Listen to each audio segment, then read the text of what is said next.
You're listening to The Picture Show, a Mach 5 Network podcast.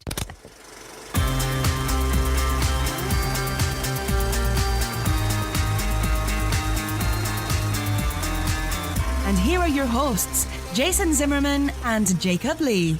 Hey, what's up, everybody? Welcome to the Picture Show Movie Review Podcast, where each week we review one new movie that opened in theaters last weekend. We discuss the coming attractions for next weekend, and review, break down, and completely spoil one streaming movie from Netflix. My name is Jason Zimmerman, and the man to my right is, of course, Jacob Lee. What's up? I'm Batman. You're Batman. I'm Batman. I'm Batman. I'm Batman. So if you had to come down on one side of that argument, would you go the Keaton, I'm Batman? Or would you go with the Bale, I'm Batman? You know, as I think about it, I think there's only one way that I can come down on that. You're waiting to push a button, aren't you? Wait, is not working? No, I didn't hear any button. Oh, no. I heard nothing. Wait. I'm Batman. There you go. How did I know that? Like, it's so weird that, like, you're the old cranky one and I'm the slightly less old cranky one. Right. And yet I prefer Keaton. I do it. I prefer Keaton. Just saying. I mean, I remember when that one came out in like 89, and it was great. I loved it, but I love Christian Bale so much. There's man crush love going on there all over the place. I'm Batman. I'm Batman. All right. So if you didn't know, we watched Neighbors this week, and it was super fun. And there was a Batman reference in there. Which, yes. One of the best moments in the entire movie. It probably was, actually, yeah. All right, so before we get to that, and before we completely get started here, don't forget, if you have not yet done so, you can subscribe to the show in iTunes or on Stitcher Radio. And, of course, you can find links to do that on our website, mach5network.com. You can find our show. Just search it, iTunes or Stitcher Radio. You can do that, too. And for our iTunes listeners, don't forget, you can leave us a review over on iTunes. 5-star reviews are welcomed and appreciated. And every time you give us a 5-star review, I was going to try and think of something funny and nothing came to mind. But every time you do it, I just give you a bear hug. How's that? And if you have something every time you do it, I'm Batman. Every time you leave us a 5-star reviews, I'm Batman. Yeah, Jacob's Batman. Always. And if you guys have something you'd like to contribute, you'd like to say to us, we're on social media, all your social media, Facebook, Twitter, Pinterest, all that stuff, Instagram, at Mach 5 Network, just / Mach 5 Network, YouTube, everything. We're there. And you can suggest, what movie we watch streaming on Netflix. We're open to plenty of suggestions. We love your suggestions. So you can do all that stuff. If you want to connect with me, I'm on Twitter. I'm on Facebook. I'm on all those places. I'm usually the Jason Z. My about.me/the Jason Z is the page I've got with links to everything. But yes, I am the Jason Z, so you can find me there. So I don't know if we had any reviews on the good old iTunes. I forgot to check actually before we started recording. I haven't seen any in the past couple days, so please leave us a 5-star review on iTunes or Stitcher Radio. That really helps us out, helps more people find us. So do the cool word of mouth thing if you like us, and also leave us 5-star reviews because we love you. We do love you. I just want to be loved. All right. So now let's get to our first movie here in theaters now. So what happens when a couple with a newborn baby has a fraternity move in next door? Well, wackiness ensues. And it comes complete with drug use and strong sexual content, and not for the faint of heart or easily offended. But it is funny. It's directed by Nicholas Stoller, written by Andrew J. Cohen and Brendan O'Brien, starring Seth Rogen, Rose Byrne, and Zac Efron. This is Neighbors. Look, new neighbors. Wow. What do we got? Is that a fraternity? We have to go over there. We've got to be cool. And we say, by the way, keep it down. Well, we won't say it like that. Just like, keep it down. What are you doing with this? Anyway. Make sure if we're too noisy, call me first. Don't call the cops. Okay. Okay. I'll go tell them to... Yeah. Are you ready for a show? calls. That almost seems so lame. Do it anonymously. It's a good idea. They do our dirty work for us. Oh no, he sold us out. You called about your neighbors? No. We have call ID. We're cops. Everybody has call ID. You guys just woke a sleeping giant. All right. So we're going to get into Neighbors right now. And the thing that I touched on right there in the little bit of the opening, the little synopsis that I gave, was the complete drug use, strong sexual content, not for the faint of heart, because this is a movie that is funny, but It's a frat movie, man. it's a total frat movie, and anybody out there, and I before we get into our reviews and we start talking about it and suggesting it as a funny movie, I just wanted to preface it by saying, if you might find those type of things are not your cup of tea, so to speak, you're probably going to want to avoid this movie. But if you're cool with all that, well, let's get into it and let's talk about that it's actually a funny movie. You know, we've got at the heart of this movie two people who are married and have a baby and are, you know, you're getting into that probably in your 30s and you're like, oh man, are we old and boring? And here's these frat guys and they're keeping us up and now we got to shut them up, but we have to stay cool at the same time. And that's kind of the basis of what you see in the trailers for this movie. But there is some heart to it, which was nice. There was some really good dialogue, which I was surprised by. And there's almost to me a flip-flop where you want to think that the frat guys are the bad guys and all this, but at times the couple, Seth Rogen and Rose Byrne's characters, are kind of the bad guys too. So there's a lot going on here all at once. There's a nice parallel between Zac Efron's character and Seth Rogen's character, which, before I say that, I just want to say I hate the fact, I get it. I get that they had to have a one-to-one thing on the poster, you know? Yeah. But Rose Byrne was as big of a star in this movie as both of them were. And she wasn't on the poster, and she's hilarious and beautiful and Australian, which equates to beautiful. So, yes. Rose Byrne, awesome. I love her. She was so good in this movie. She was so funny. There were times when there were back and forth dialogue moments between Seth Rogen and her. Keep it down. Keep it down. And I was I wondering, would like to spoil this entire movie because that scene was hilarious. I was wondering if how much they scripted out of their dialogue, because those two seem to play off of each other really well, and it just felt natural, and they were funny, and she was really funny. If you never thought of her as being a comedic actress, she was hilarious in this movie. If you've seen Get 'Em to the Greek, like her role in that is Aldous Huxley's like ex-wife, ex-girlfriend, whatever.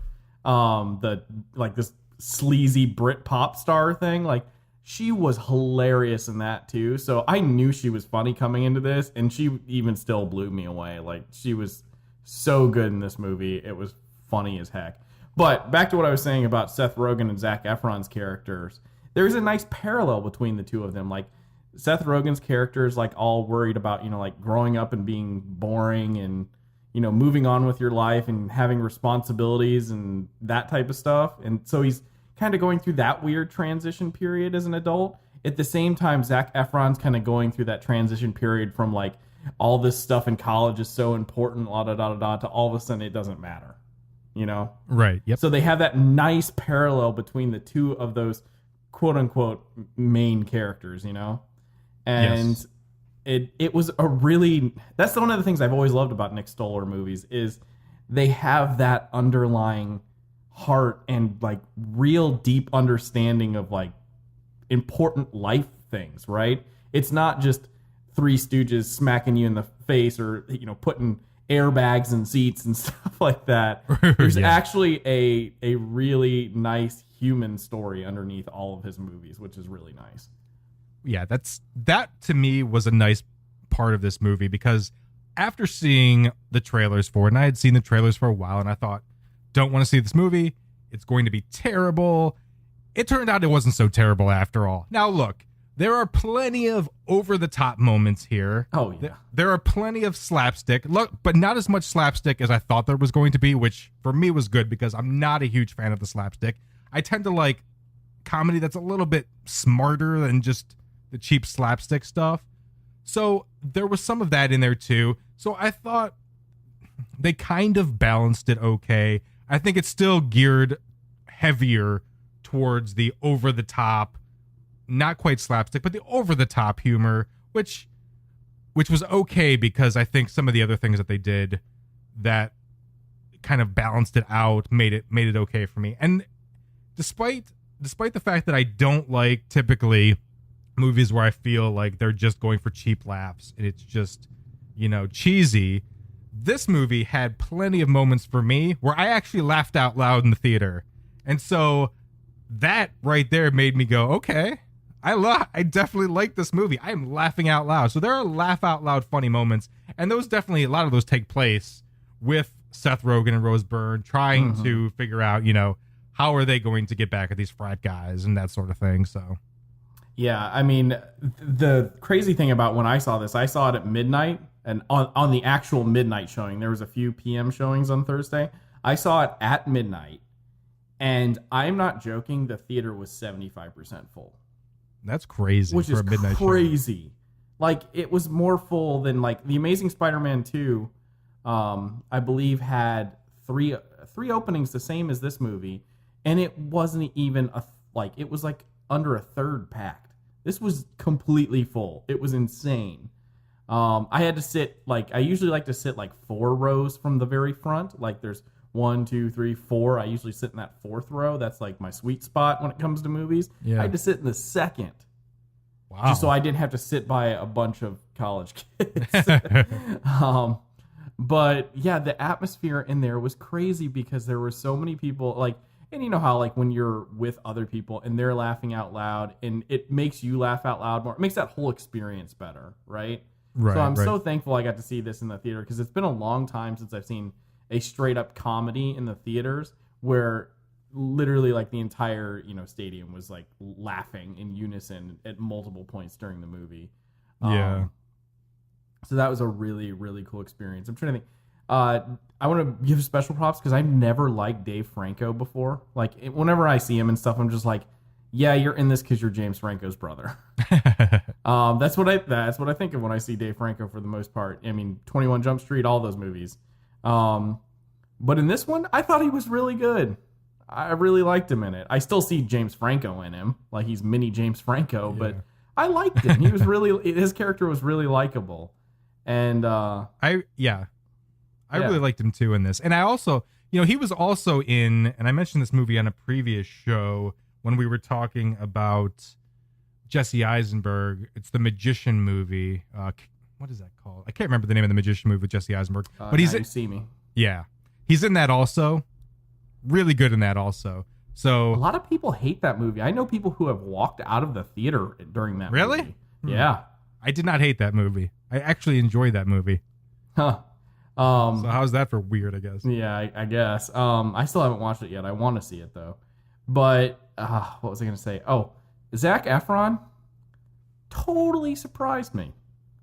That dude's actually got some range as an actor. I'm like, you've come a long way since High School Musical, buddy. Of all the Disney stars that have come out in the last few years, he seems to be the one who's got the best head on his shoulders and seems to be a serious actor, he's doing comedy roles, but he actually seems like he has range. Now I haven't seen any of his newer movies, that one he did with his brother that passed away, his younger brother that passed away.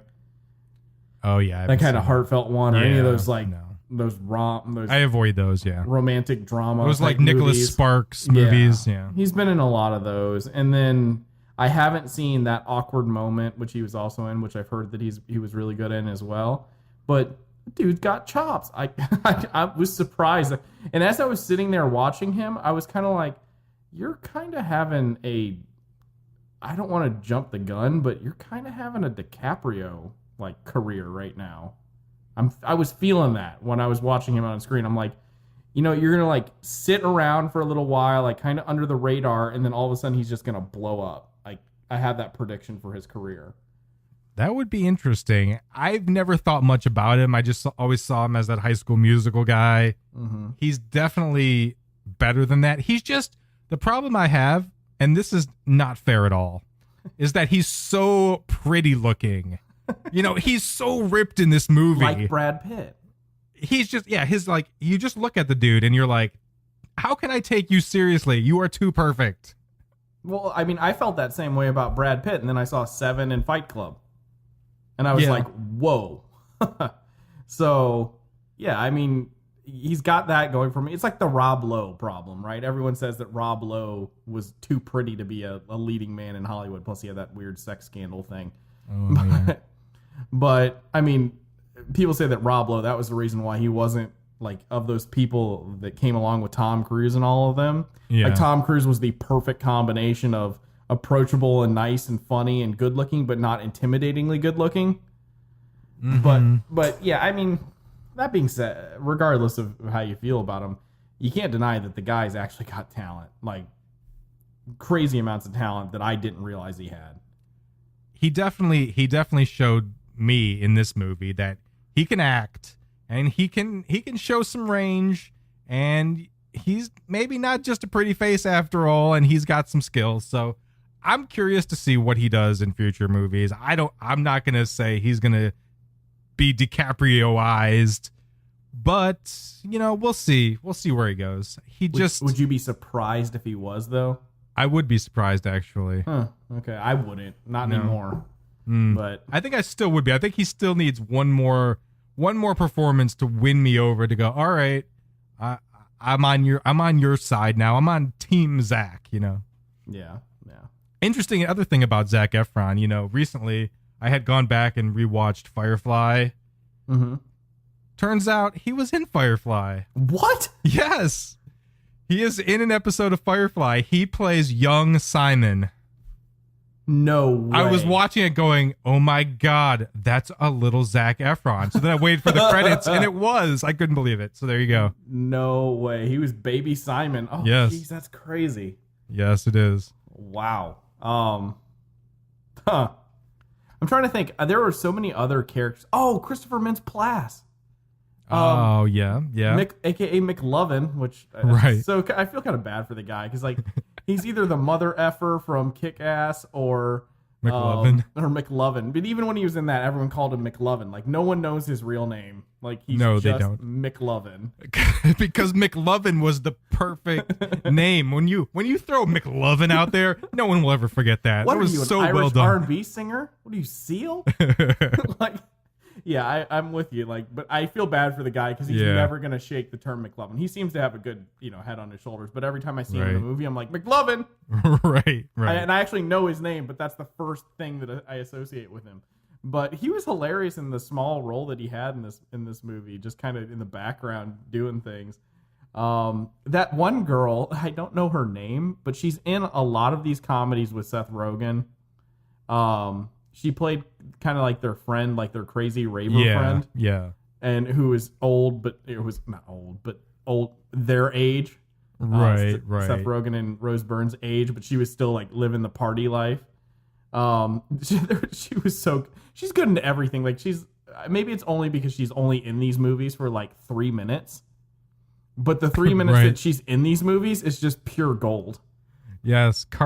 Here she is, Carla Gallo, who has been in such movies as Get Him to the Greek, I Love You Man, Super Bad, The 40-Year-Old Virgin. Yeah, she's in more than that too. No, but those are just the ones that would relate. I mean, she's been but she's been in like literally like every comedy that has been like this Judd Apatow, Nick Stoller, that branch of comedy. She's been in like every single one of them, and it's always a small little bit role, but it's always hilarious. Like when she was doing the FaceTime thing in this movie, I was dying laughing. Yeah, she's like. I won't spoil it. It was just that there was a joke about like what you do when you're on FaceTime, and it cracked me the heck up so much because I don't understand FaceTime. Like I don't do FaceTime, but because I'm old. It's Arnold will say I'm old. But yeah, I loved this movie. I actually, now that I'm talking about it with someone who's actually seen it, I really do love this movie. It's really good. But see, the thing about this movie compared to some of those other Nicholas Stoller movies is that I don't think it has the replay value, and that's what it lacks. I think, to me at least, the over the top moments, the college party moments with the strobe lights and the crazy drunk camera shots and the things that made it feel just like over the toppy, to me, take away replay value. And that while there are some good funny moments, I don't know that I would purposefully sit down to watch this over and over again. Yeah, I agree. I mean, I think part of that is, with me, it's the setting. So I've never been a big frat house guy, or frat house movie guy. Yeah. I just never have been. Like Animal House, funny as heck. Don't get me wrong, it's great. But I've never really put it on the same level as a lot of other comedies that I really enjoy. Similarly, I would say as far as frat house movies go, I think my favorite frat house movie is probably Old School. Yeah, I would. If you can count that as a frat house movie, which I think you can. I think you can. That's my favorite frat house movie. But like these other movies like Van Wilder and all those other ones that have come out, I don't know, is Porky's? I haven't seen Porky's, actually. I should probably see that at some point. But I've never been a big frat house guy. Like, I remember being in college and everybody being like, "You're in college. Why have you not seen Animal House?" And so I watched it, and I actually went out and bought it on DVD. This was before Blu-ray. Yeah. And I went out and I bought it and I watched it and I was kind of like, it was funny, but it wasn't like, oh my God, that's the funniest thing I've ever seen. Right. Like my comedy sensibilities, most of them, like aside from like, obviously I've said I love the Nick Stoller movies. I love Judd Apatow movies. Before that even, I loved like the vacation movies. Mm-hmm. Those are some of my favorite comedies. Dumb and Dumber. Yeah. The early Jim Carrey stuff. I even like Liar Liar. Like all that early Jim Carrey stuff except for The Mask. I'm trying to think of other comedies that I can quote and do. But like my favorite comedies are like I Love You Man. Like I could quote that entire movie. Nice. Like end to end. It's ridiculous.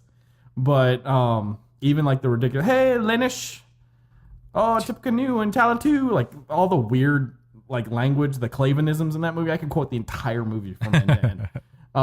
Get Him to the Greek, Forgetting Sarah Marshall, like I love those. Like those are my favorites. So this one doesn't it doesn't hit that level. No, because it's a frat house movie at the end of the day. Like there's a great Nick Stoller film in here, but it happens to be like within a frat house, which doesn't really appeal to me as much.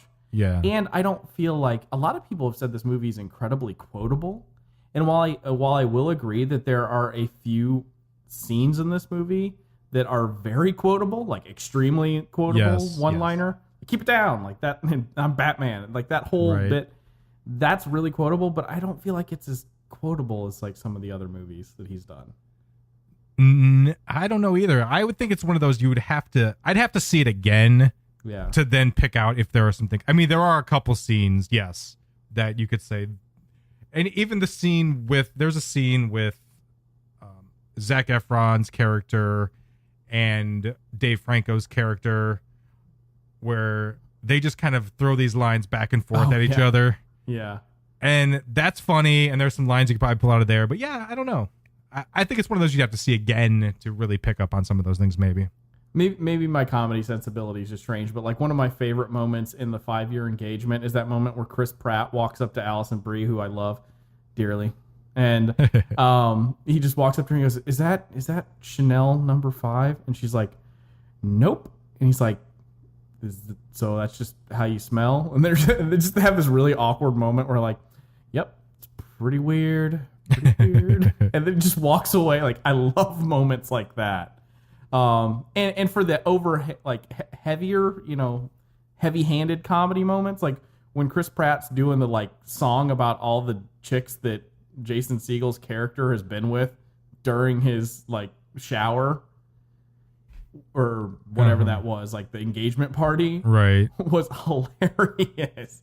And this movie didn't have one of those type of moments for me.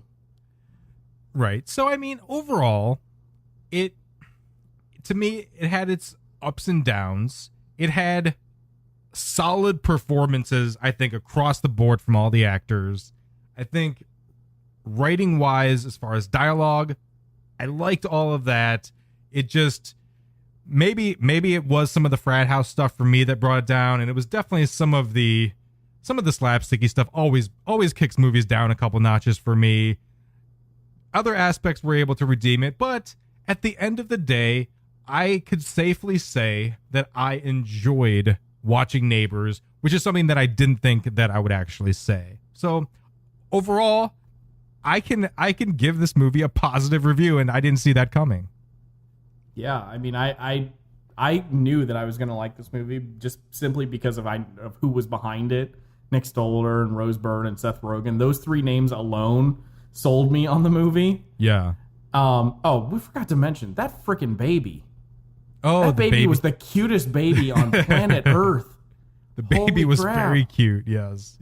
Like, I'm sure they had to film her a lot to get those moments, but the moments they captured her with were amazing. I know a lot of times if you see a baby in a movie, they're just kind of there and they don't really do anything. They don't feel like this baby was like winking at the camera every chance she could get. I know she's like smiling and giggling and just actually emoting something, where you see babies in movies and they just look like they could be a doll or something. They're just kind of like, yeah, look at me, I'm a baby. Wah. Yeah. Or they're there and they're cute and they do that cute little moment things, but like they captured the like perfect moments with this baby. It's crazy. Yeah, they did. They really did. I'm trying to think last few things that I really liked about the movie or didn't feel were great. I will say, okay, here was one of the other weaknesses. There were some characters in this film that were just completely unbelievable. Okay. Like Aldous Snow in They Get Him to the Greek. He's a completely unbelievable character. Yeah. But he's one of the main characters in the film, so I kind of give him some slack for that. But like the police officer in this film, the dean, the real estate agent. Yes. Like, I was like, these people would never, ever act like this. No. And it wasn't really that funny to me. It was just kind of like forced. The dean, she was the best of those three. I will say. Well, that. no, I don't think. I think the cop was the best of the three personally. Oh, really? Because the cop made me laugh. Like, he was completely unbelievable, but I actually found him funny. Whereas the dean, she was unbelievable, and she does a thing with, headlines where what makes a headline is what's important to her. I found some of that somewhat humorous. It wasn't I did too. So that was good. It's practical. I could see people doing that. Right. And then there was the real estate agent who was she went completely ridiculous. So that was kind of a like jumping up and down, doing the thing in the background. I was like, what? Yeah. I get it's a comedy, and I get there's going to be some extreme moments, but usually I like those extreme moments to be tailored to like my main characters, not like these characters who are supposed to be adults, but then completely are not, Right. Like I like Dumb and Dumber, right? Like everyone else in that film is like our eyes into these two ridiculous people that we're watching, and we find that funny. But there's like only maybe like one or two characters that are equally as ridiculous as them, but everyone else kind of feels generally believable. Dumb, but generally believable. Yeah, when you have a character like the real estate agent who is, she's all dressed in her business suit and everything, and then when she kind of breaks off into like a dancing whoa type of moment, you're like, who are they appealing to with something that, I mean, yes, it's small and she's in the background, right? But at the same time, you would expect her to be more like appalled than get down with it. Like, I guess they expected people to watch that scene and be like, look at the real estate lady, that's hilarious. I would have laughed more if she was just like completely shocked and was like, I don't know how to handle this, and just walked out of the thing, like just left them there, and they're like, oh, but you're supposed to, right? And just like ran out the freaks door, out and leaves. Like, yes, that would be way more funny to me than what they did with it. But again, frat house movie, it has this kind of humor in it. Like every frat house movie has the ridiculous, unbelievable cop and the completely irrational dean, you know, like double secret probation guy. And, you know, they all have these things, right? Like even Van Wilder had the most unreasonable dean on planet Earth. Like it's a trope. It's just a trope in these types of movies that just doesn't quite jive with me. Yeah. And they're trying to, it's almost the formula of the frat movie, which I kind of like movies to kind of pull away from that a little bit and not follow a specific something that's been done before. So speaking of that, there was one moment, you know how we talk about in our, like when we talk about rom-coms and stuff, how they have the arc, like where there's that moment where the two main characters have to have like a little bit of a tiff. Yeah. And then there's this big, long, sad montage. Yeah. And then 30 minutes later into the film, or towards the end of the film, they finally get back together. They had one of those in this film, and it was literally resolved in like 10 seconds. Yes. And for whatever reason, that made me laugh so much. Because at first when I saw it, I was like, oh, you got to be kidding me. They're doing this in this movie? And then all of a sudden, like, he just shows up at her house and I'm like, I'm so sorry. And she's like, oh, I am too. Like, right. And it was over. And I was like, wait, I'm like, are they slapping all those rom-coms in the face with that inclusion? And I kind of loved it. I thought that's what they were doing. At least I hope that's what they were doing. I hope so too, because I actually like that too, because it was kind of like these two are a team through the whole movie, and you expect them to be like, whoa, what did we do? Yo, you can't see them breaking up. I mean, they're too much of a team. But speaking of those two as characters, lastly, the only thing that I kind of felt at a couple times was that they were so likable and so funny, but when they get so obsessed with wanting to get rid of the frat that they almost become the bad guys, and then you almost start to sympathize with the frat guys, and you look at this couple like, you know, hey, what's your deal? And suddenly you're not as likable. And I assume that was by design. Yeah, and I don't know, and I don't know exactly how I feel about that. Because I liked them so much, and then I got kind of irritated by them. So that bothered me a little bit. The fact that I was getting irritated by them. Like, come on, really? Do you see what you're doing here? You're being bad people right now. Yeah, I think it's fine. Like, I think that was the entire point of the film, right? It was to show that, yeah, they're both being like, it kind of instigates with the frat house, right? They start off being ridiculous. And then these older people just get pushed too far to where they become even worse than the frat house.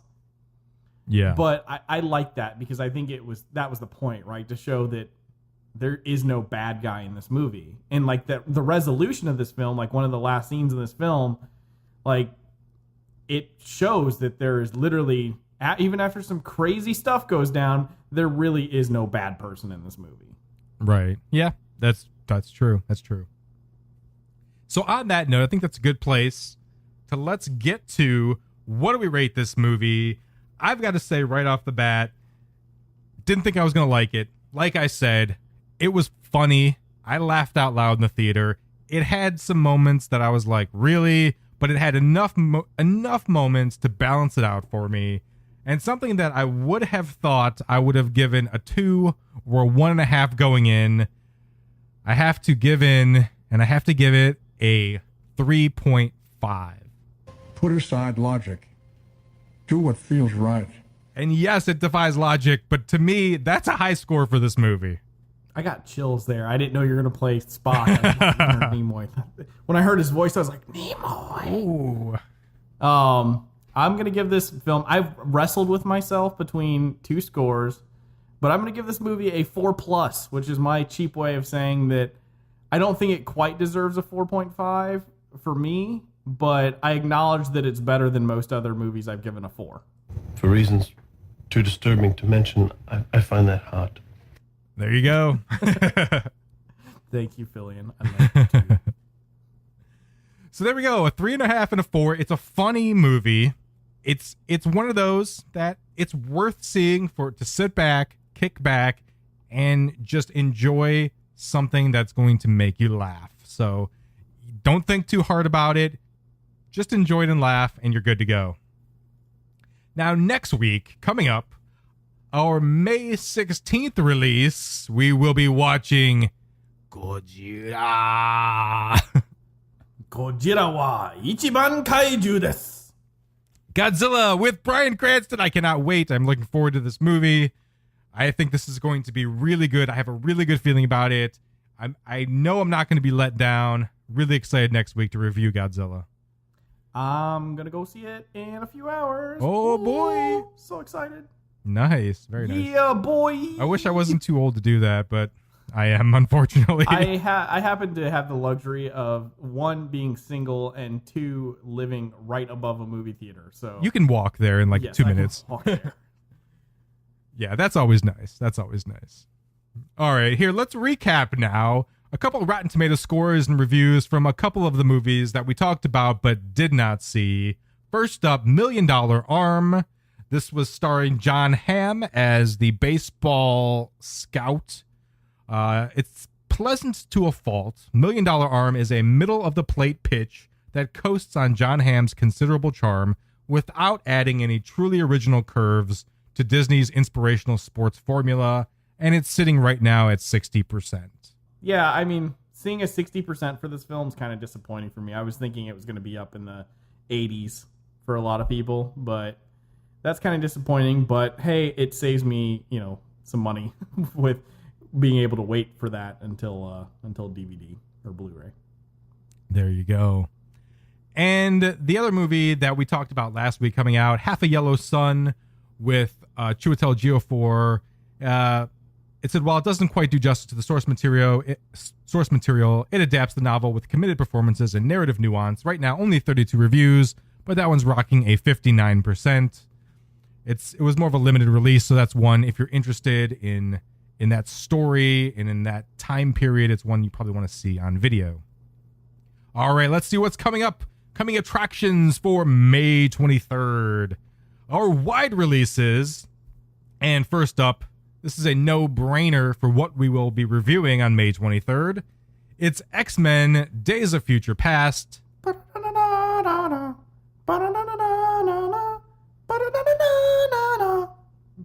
There's the theme song. The OG theme song, son.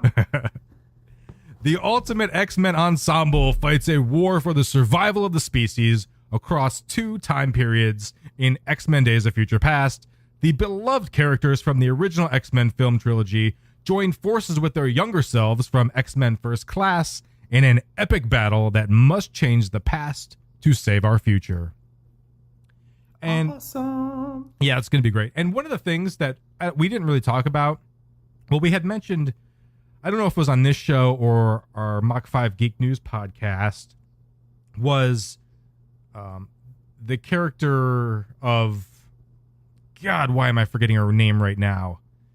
Rogue? No, the blue Mystique. Yes, Mystique. And who's a better Mystique? Jennifer Lawrence or Rebecca Romijn. Right. And so at the end of Amazing Spider-Man 2, they show a scene of Jennifer Lawrence as Mystique, and she looks really, really awesome. And much better than she did in that ridiculously ugly thing that she was rocking in the original First Class. Definitely. And it made me realize what it is actually that I always really liked about the other Mystique. To me, Mystique is more, she's really creepy. Mm-hmm. And I didn't get that sort of like creepy, I don't know what she's going to do factor from Jennifer Lawrence in X-Men First Class. And I think we're going to get some of that in this one. So I think she's that's all really walking good. all slinky like she used to, and instead of just all normal like. Yeah, that's the Mystique that I like to see. So I was pleasantly surprised with that end credit or mid credit scene from Amazing Spider-Man 2. I was happy to see that. Yeah, so this is going to be a good one to review. I can't wait for this one. And you know what's strange is I was thinking about this. I don't think I've ever seen a movie with James McAvoy in it that I didn't like. I haven't seen many, but I've never seen a movie with him in it I didn't like. which is weird. Maybe he's got mind control like Professor X.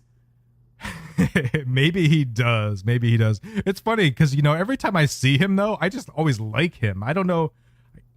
I'm just like, I like that guy. I like him a lot. He's got a thick Scottish accent, too. Yeah. Nice. All right. And this is a good 2 weeks for movies between Godzilla and then X-Men Days of Future Past. And coming out the same week, May 23rd, we have Blended. Blended marks the third comedy collaboration between stars Adam Sandler and Drew Barrymore, following their successful on-screen pairings in hit romantic comedies 50 First Dates and The Wedding Singer.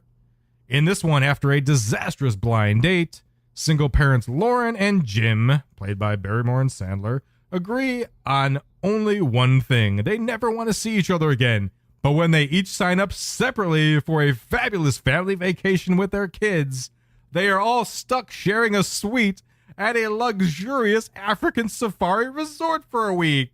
Whoa! Oh, man. Yeah, this doesn't look good. No, it does not look good. I will say this.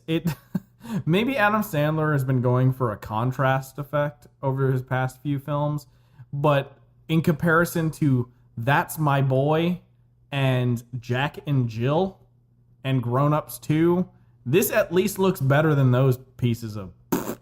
Ooh. Those Grown Ups movies, I can never bring myself to watch those. I can't understand why they're bad. Why they're bad? Like you have all these hilariously funny people in them. How can they be bad? But they are. Yeah. It's a weird anomaly. I don't understand it. But maybe that's the thing. Like, you can't have a comedy movie with like tons of leading comedy funny people. Maybe, or maybe just whoever is writing these scripts just is going for every cheap gag laugh they can think of. And yeah. that I take that back. I mean, Anchorman has like Will Ferrell, Paul Rudd, and Steve Carell in it. True. And that's solid. Yeah. And so is like Wedding Crashers with Vince Vaughn, Owen Wilson, and Will Ferrell in a small role in that too. I don't know. Adam Sandler, when I was a teenager, man, that he was my jam. He was the guy. I had his comedy albums. He was on top of the world. And I don't know. The Wedding Singer, one of my favorite movies of all time. Yeah. Like, Wedding Singer. I love The really Wedding good. Singer. I love Happy Gilmore. Love Billy Madison. Love The Waterboy. Yeah. But then he did just a bunch of like Little Nicky, and I really didn't like that one movie, Big Daddy. I didn't care for that. Yeah. I mean, they weren't bad. And then he did like Mr. Deeds, which was I mean, it went from like being hilarious and really good acting too, like in The Wedding Singer, to this just isn't as good as it used to be, to Jack and Jill.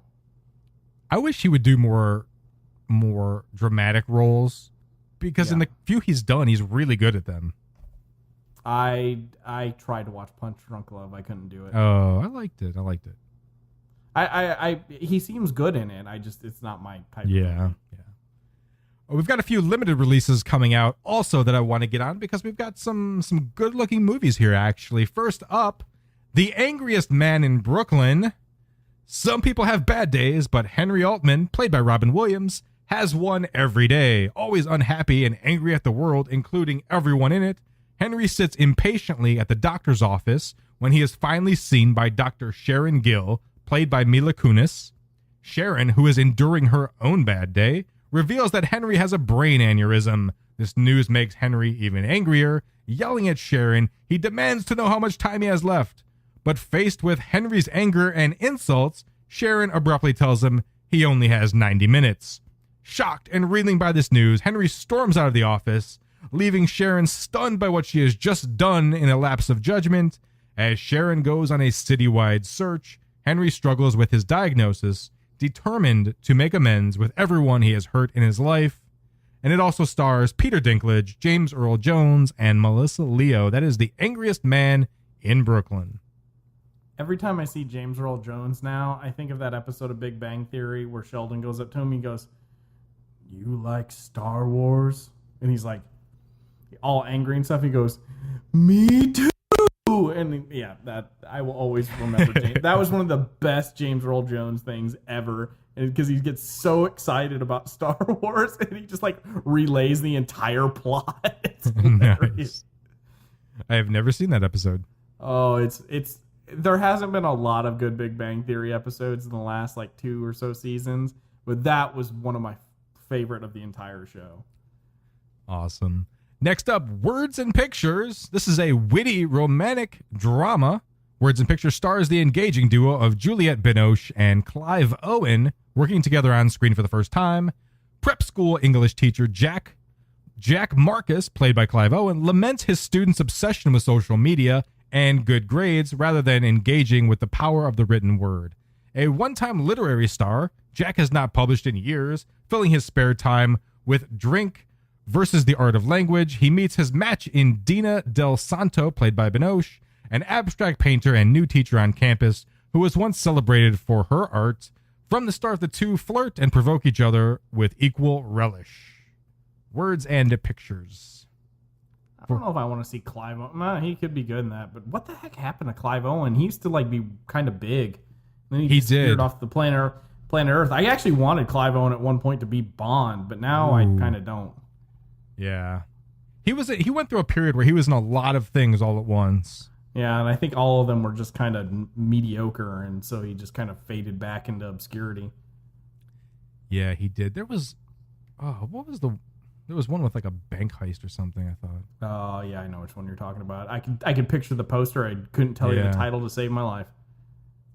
And finally here, our last one that's in limited release is Tracks. Director John Curran, who directed movies like The Painted Veil and We Don't Live Here Anymore. And the producers of The King's Speech, they bring you the film Tracks, which tells the remarkable true story of Robin Davidson, played by Mia Wasikowska. And it is a young woman who leaves her life in the city to make a solo trek through almost 2,000 miles of sprawling Australian desert. Accompanied by her only dog and 4 unpredictable camels, she sets off on a life-changing journey of self-discovery. Along the way, she meets National Geographic photographer Rick Smolin, played by Adam Driver, who will be in Star Wars Episode 7, who begins to photograph her voyage. A true story of her life traveling across the Australian desert. There you go. A couple of interesting picks, limited releases. I believe The Angriest Man in Brooklyn might also be coming out on video on demand. It might be really, really super limited, so you might be able to check that one out also. All right, so that's what's going to be coming out. Now let's talk about what is now streaming. This week, we have a children's author turned crime novelist who becomes a paranoid wreck after doing detailed research into Victorian-era serial killers. Now, Jack, this novelist, is forced to confront his worst fears, and among them are love, laundry, and serial killers.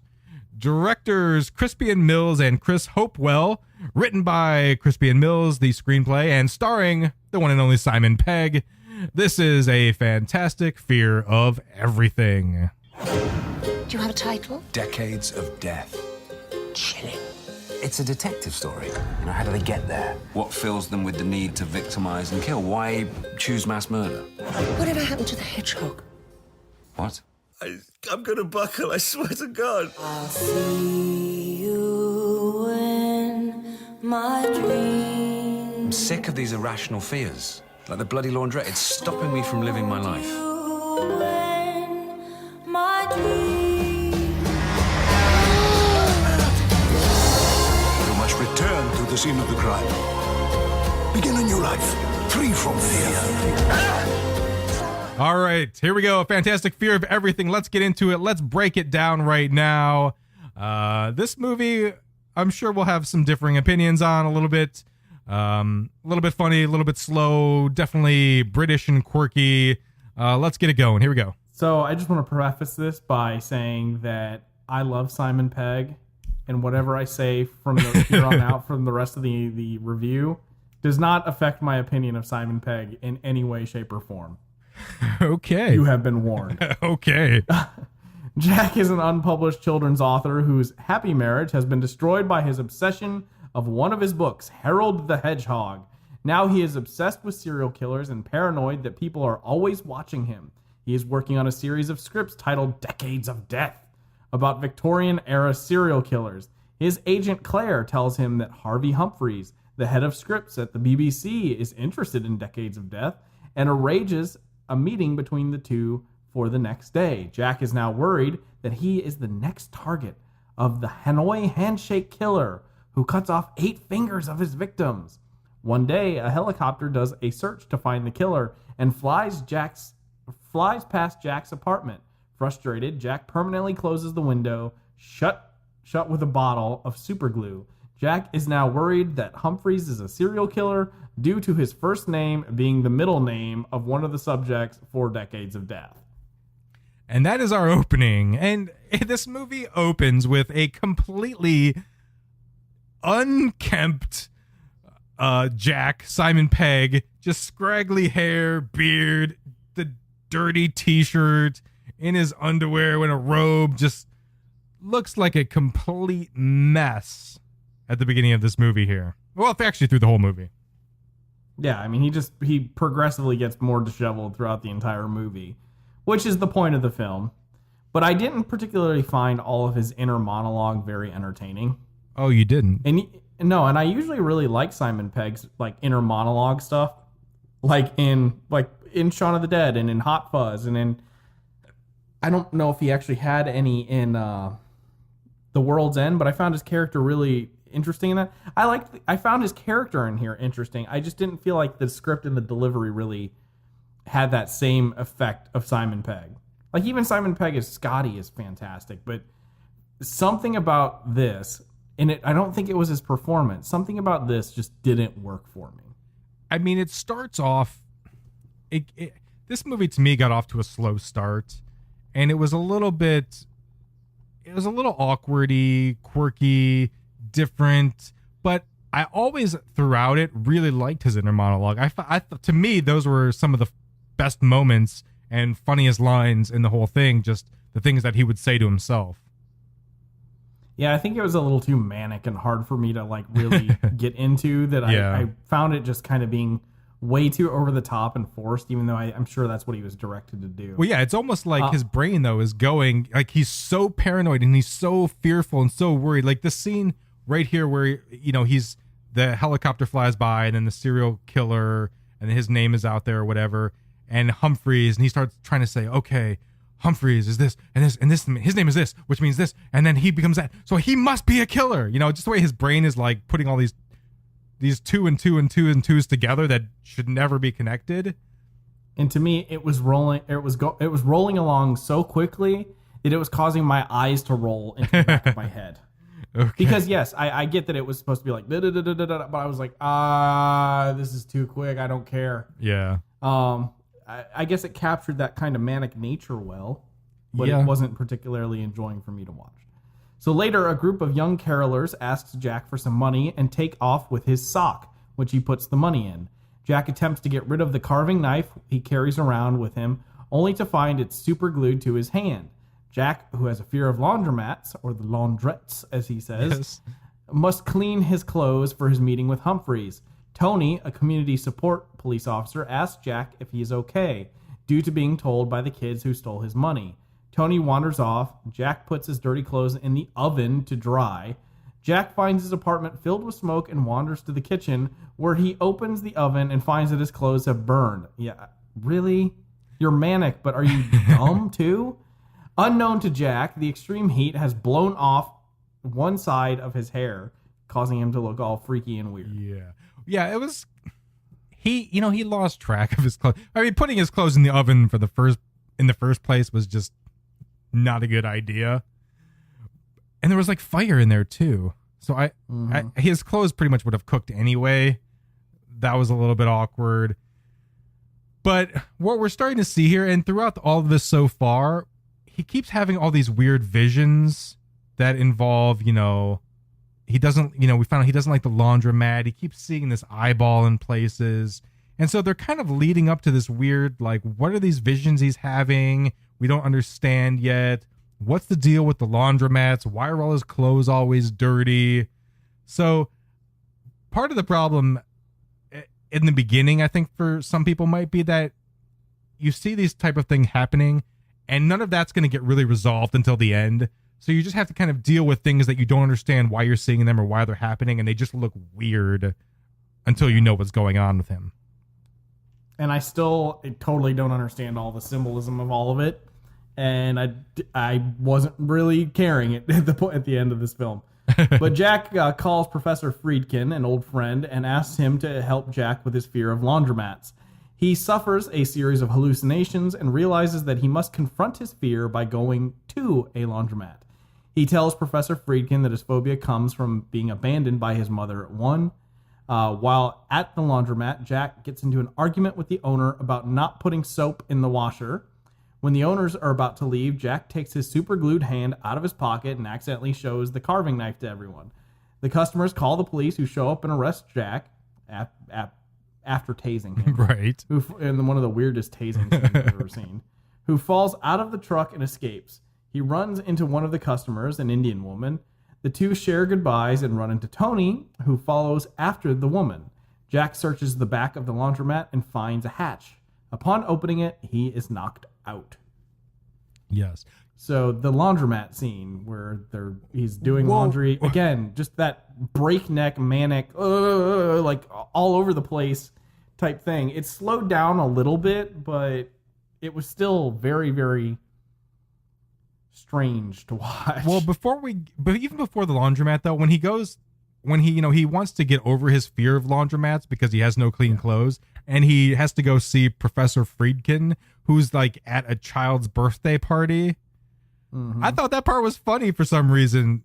He's got like the little pirate hat on, and he's trying to be all serious and psychological. But he shows up to the party. Like, the party I thought was initially at nighttime, and all of a sudden he shows up to the party and it's day.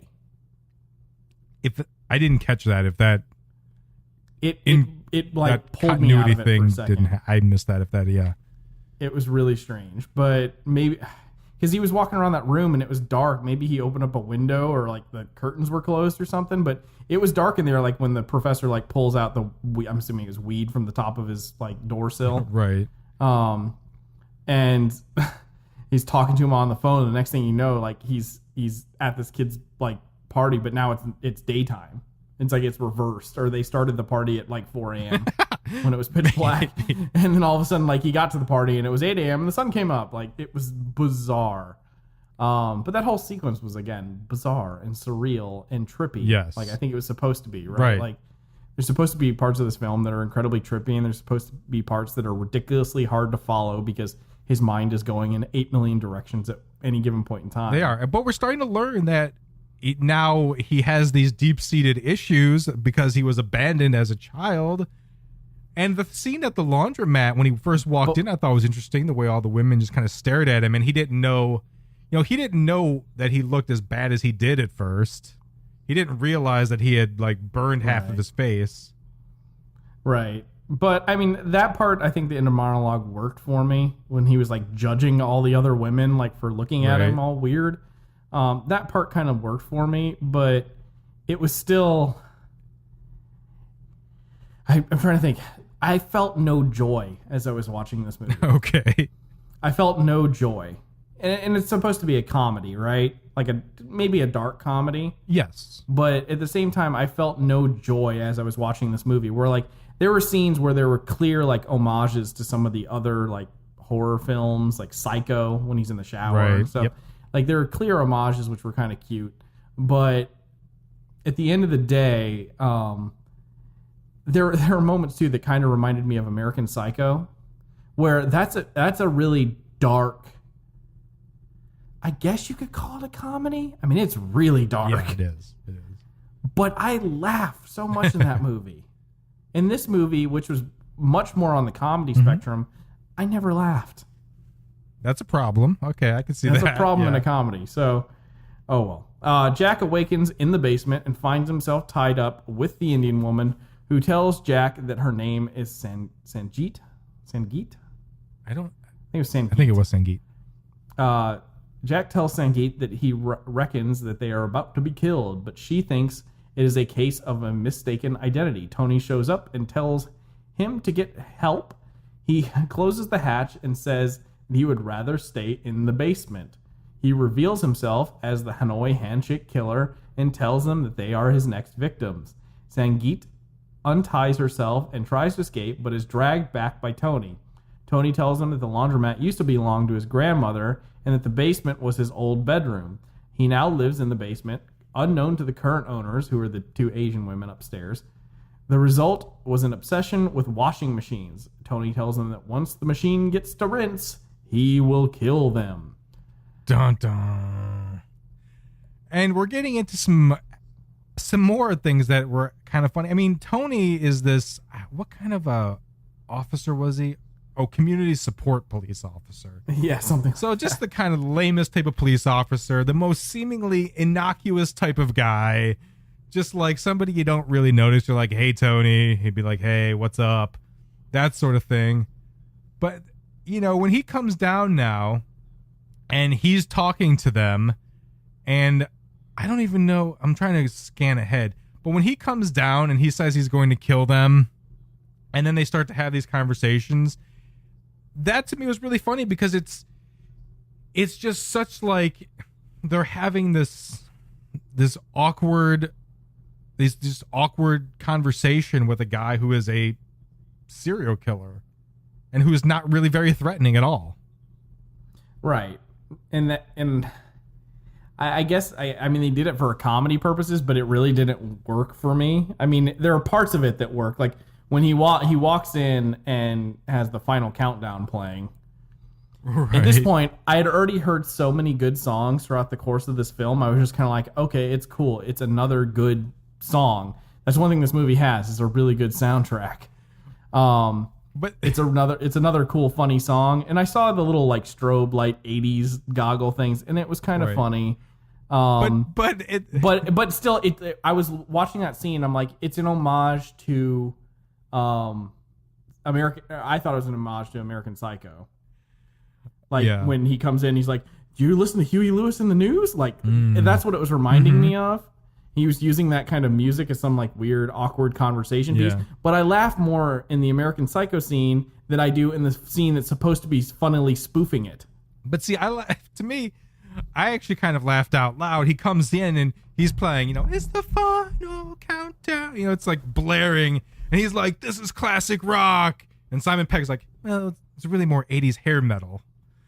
And that made me laugh because I was thinking the same thing. I'm thinking it's really more like 80s.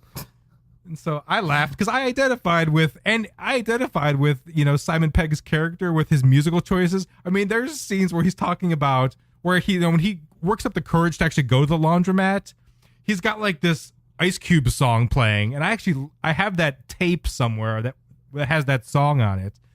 And he's like, when they were talking about music, he's like, it really wasn't my thing. He talks about how he was more into like AKs and gangster rap and stuff, which was the stuff I listened to probably at that same time period. So maybe for me, I was laughing at those things because back, you know, in the early 90s when I was like 13, 14, 15, 16, and I was listening to rap and things, and I knew songs like The Final Countdown from the 80s.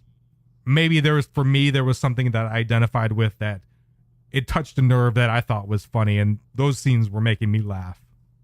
Well, that makes sense as to why you enjoyed this movie more. Is it had like moments like that you like really related to? Yeah. Right. So for me, I mean, I was just kind of thinking like, yeah, it's the final countdown. Like, I know it's not classic rock, you know, in the traditional sense, you know, because my dad always listened to classic rock, and to me, like classic rock like stops at the 70s. Right. And so I got it, but I'm like, I don't need the movie to explain that to me and think that it's funny. Like, I just didn't find that funny. And then the thing with the Ice Cube and the hardcore rap song, or the couple hardcore rap songs that were being played throughout the film, like they used that joke like 4 times. Like, yes, it's a British white dude listening to hardcore gangster rap. Like, I'm like, the first time, you know, Maya like made a little smirk at it. The second and third times that it came up into the film, I was like, I'm done with this joke. Just get over it, you know? I felt like it just was pounding that one joke over and over again. And I feel like that was him. You know, that was him on the inside. He's this fearful guy, but on the inside, he's like, man, I got my AK and I'm going to rat-tat-tat, with my 9. Yeah. What? Yeah, I guess I just don't find that funny at all. Yeah. All right, well, Jack tries to distract Tony by telling him a story. He tells them a rewritten version of Harold the Hedgehog, which leaves Tony in tears. Tony confesses and tells Jack and Sangeet that he didn't kill the other people, but he created the identity of the Hanoi Handshake Killer. The owner of the laundromat opens the hatch, and Jack and Sangeet tell her to get help. Jack promises Sangeet that once they get out, he will buy her dinner. A few months later, Jack is at an event reading Harold the Hedgehog, which he has released and has become a smash hit with children. At the event is Sangeet, who has started a relationship with Jack, Professor Friedkin, and Claire. Professor Friedkin suggests a sequel with several adult themes, such as bum play, and while Claire, because he's super into Freud, Right. while Claire tells Jack that Humphreys is at the event, the two meet, and it turns out that Humphreys appears to look like the aforementioned Dr. Crippen, implying that Jack was right, that Humphreys may be Crippen's descendant. Zangeet reminds Jack about the dinner, and they leave the event and catch a taxi as the credits roll over the frame. The end. The end. So there was it was kind of this weird coincidental thing back in the laundromat basement where it's like, oh, when Jack was abandoned in the laundromat, the kid who had to live in the laundromat basement was really Tony, and they saw each other, and they both had messed up lives, and they were both abandoned, and they could come together in this tear-jerking moment. A little cheesy. Yes, it was definitely a little bit cheesy. But I don't know. For me, this whole movie was just kind of working to the point where I was allowing the cheesiness to kind of roll off a little bit. It was eye-roll inducing for me. I didn't walk away from this film going like, I hate this movie like I did with Drinking Buddies. Yeah. But it was still, I think it made my eyes roll more than Drinking Buddies did. Really?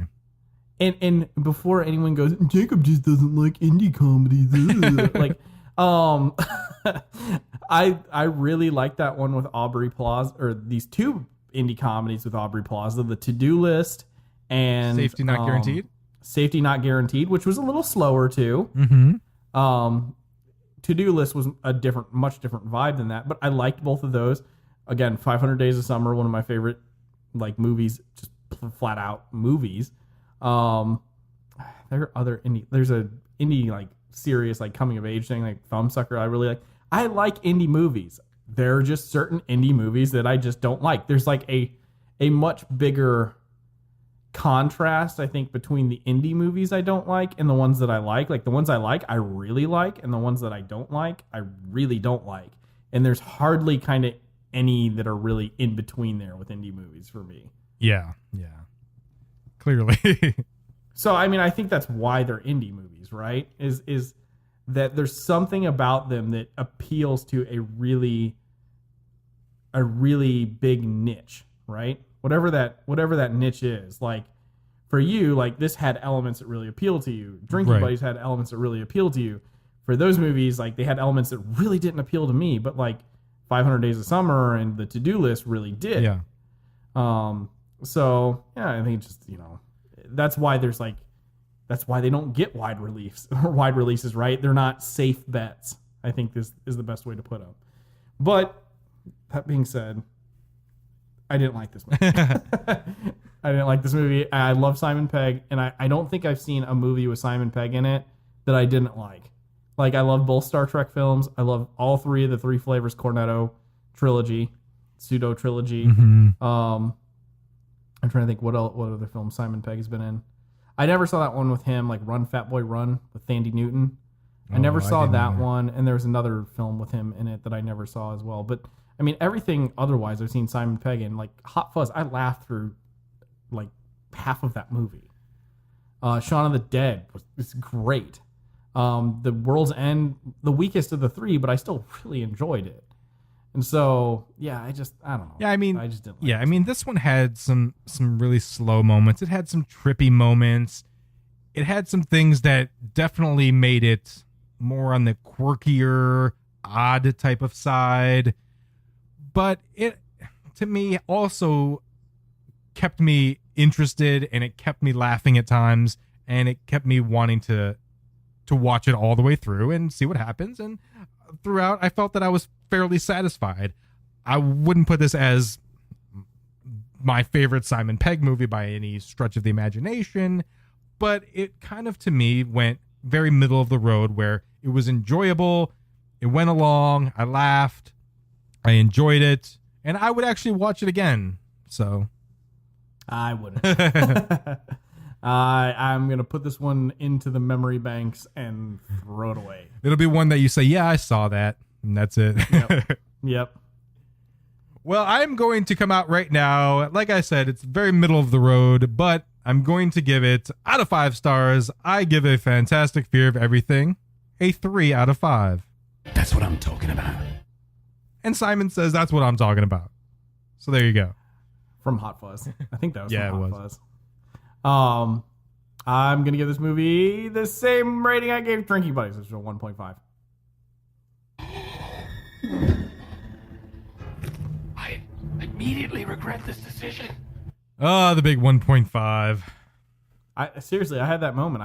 I went 20 minutes into the film, and I was like, I turned it off and didn't watch it for until right before the show. I was like, just not hitting me right. No, So, it didn't touch you in all those tickly spots. That being said, Simon Pegg was fine in the movie. He was fine. Acting wise, he was fine. Everyone else was just kind of there. And yeah, the movie just fell really, really flat. Yeah, I mean, it was all about him. He was basically the center of the movie for sure. Right. Everyone else was secondary. What I'm saying is my problem wasn't with Right. him. My problem was with execution and writing and storytelling. All right, what are we going to see next week? I have 4 options here, which I kind of just put down. I've seen one of them. I haven't seen the other 3. So, well, we were talking about frat comedies. I have one here called 21 and Over. I've never seen it. The lady that cuts my hair was telling me that she finds it hilarious and loves Miles Teller. Okay. So that's there. I don't think you can count that as a frat movie because it's like a high school party movie, like Superbad. But see, I love Superbad, but I don't really like frat movies for some reason. Then there's Super, which we've talked about, I think, on the very first Mach 5 Network podcast about Rainn Wilson and becoming a superhero that beats dudes to death with a wrench. Yep. Also has cameos from Nathan Fillion and also starring Ellen Page and Kevin Bacon and Liv Tyler. Yep. And that one's really good, and I've seen that one. The Family with Robert De Niro and Catwoman. completely blanked on her name. Because she's not in anything anymore. Michelle Pfeiffer. Oh, yeah. She's not. She was huge De Niro at one time. and Pfeiffer. Oh, yeah. She was mega big. So De Niro and Pfeiffer in The Family, directed by Luc Besson. Oh. Or as I'm going to call it from here on out, and all you French people are probably going to hate me for saying this. So you know how they have a Spike Lee joint? Mm-hmm. From now on, whenever I watch a movie called directed by Luc Besson, I'm going to be like, it's a Luc Besson croissant. I had a feeling you were going to go croissant. I was just waiting for it. It's a Luc Besson croissant. It just has a nice Besson A croissant. Besson croissant. French and people. Odd Thomas, starring Anton Yelchin, a.k.a. What's his... Why am I blanking on his Star Trek character? Yes. Yes. Oh, Nuclear Vessels. Yes. Oh man, my nerd Chekhov. cred is dying. Chekhov. Oh my God, that was killing me. Okay, so yeah, that's like a comedy horror type thing, like where he's got to fight monsters, but it's like comedy. Like I found it under comedy, and Netflix thinks that it'll be like a 4.5 star movie for me. So all of these films, Netflix either knows that I really like or thinks that I'm going to give it at least a 4 and above. So, Jason, I'm going to let you pick of those 4. All right. Well, if I get the pick, then I pick Super, because that one looks really interesting to me.